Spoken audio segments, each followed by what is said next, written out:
ನಿನ್ನೆ ಮ್ಯಾಂಚೆಸ್ಟರ್ನಲ್ಲಿ ನಡೆದ ಇಂಗ್ಲೆಂಡ್ ಮತ್ತು ಇಂಡಿಯಾದ ನಡುವಿನ ಎರಡನೇ ಟಿ20 ಪಂದ್ಯದಲ್ಲಿ ಭಾರತ ಸೋತಿದೆ. ಆದರೆ 15 ವರ್ಷದ ವೈಭವ್ ಸೂರ್ಯವಂಶಿ ದಾಖಲೆಯೊಂದನ್ನು ಬರೆದಿದ್ದಾರೆ. ಹೌದು, ನಿನ್ನೆಯ ಪಂದ್ಯ ವೈಭವ್ ಸೂರ್ಯವಂಶಿಯವರಿಗೆ ಅಂತಾರಾಷ್ಟ್ರೀಯ ಪಂದ್ಯಕ್ಕೆ ಪದಾರ್ಪಣೆ ಮಾಡಿದ ಮೊದಲ ಮ್ಯಾಚ್ ಆಗಿದೆ. ಈ ಮೂಲಕ ಕ್ರಿಕೆಟ್ ದೇವರು ಸಚಿನ್ ತೆಂಡೂಲ್ಕರ್ ಅವರ ದಾಖಲೆಯನ್ನ ಅಳಿಸಿದ್ದಾರೆ. ಸಚಿನ್ ತೆಂಡೂಲ್ಕರ್ 1989ರಲ್ಲಿ ಪಾಕಿಸ್ತಾನ ವಿರುದ್ಧ ತಮ್ಮ ಮೊದಲ ಅಂತಾರಾಷ್ಟ್ರೀಯ ಪಂದ್ಯವನ್ನ ಆಡ್ತಾರೆ. ಆಗ ಅವರ ವಯಸ್ಸು ಕೇವಲ 16 ವರ್ಷ 205 ದಿನಗಳು.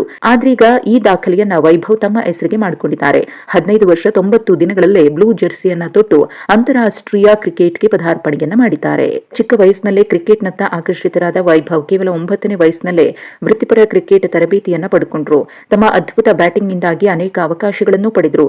2024ರ ಆರಂಭದಲ್ಲಿ ಕೇವಲ 12 ವರ್ಷ 284 ದಿನಗಳ ವಯಸ್ಸಿನಲ್ಲಿ ಬಿಹಾರ ತಂಡದ ಪರವಾಗಿ ರಣಜಿ ಟ್ರೋಫಿಯನ್ನು ಆಡುವ ಮೂಲಕ ವೈಭವ್ ಇತಿಹಾಸ ಸೃಷ್ಟಿಸಿದ್ರು. ದೇಶಿ ಕ್ರಿಕೆಟ್ ಮತ್ತು ಐಪಿಎಲ್ ಹಿಸ್ಟರಿಯಲ್ಲೂ ಕೂಡ ಅತ್ಯಂತ ಕಿರಿಯ ವಯಸ್ಸಿಗೆ ಹರಾಜಾದಂತಹ ಆಟಗಾರ ಎಂಬ ಹೆಗ್ಗಳಿಕೆಗೂ ಕೂಡ ವೈಭವ್ ಪಾತ್ರರಾದ್ರು. ಇದೀಗ ವೈಭವ್ ಮುಕುಟಕ್ಕೆ ಮತ್ತೊಂದು ಕಿರೀಟ ಸೇರ್ಪಡೆಯಾಗಿದೆ.